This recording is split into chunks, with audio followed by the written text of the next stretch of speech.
আমি বিশ্বাস করি পৃথিবীতে ভালো আর সরল হৃদয়ের মানুষগুলো সুখী হতে পারে না। পৃথিবীর সব প্রান্তেই তাদের কপালে দুঃখ অবধারিত থাকে। সম্পর্কের ক্ষেত্রেও তারা হয় চরম অভাগা। পরিবারের অবহেলা, অবজ্ঞা আর অবমূল্যায়নে তারা কোণঠাসা হয়ে পড়ে। একটু শান্তির আশায় যা কিছু আঁকড়ে ধরে সেটাই তার জন্য সবচেয়ে বেশি মানসিক অশান্তির কারণ হয়। সম্পর্ক বা ব্যক্তি জীবনে এই ভালো আর সরল হৃদয়ের মানুষগুলোই না সবসময় সবচেয়ে বেশি ভোগে।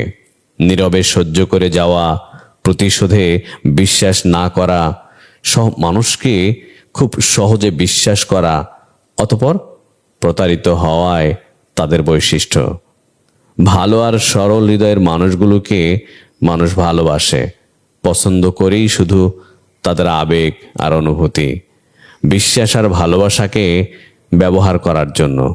মানুষ সরলতার কদর করে না, ব্যবহার করে। পৃথিবীতে অসুখী মানুষ হয়ে বেঁচে থাকার খুব কষ্টের। অন্যের সুখ দেখে প্রতিনিয়ত দুঃখ পেতে হয়। সুখের আশায় দুঃখকে লালন করে আজীবন কষ্ট পেয়ে যাওয়ার মতো যন্ত্রণা পৃথিবীতে আর কিছু হয় না।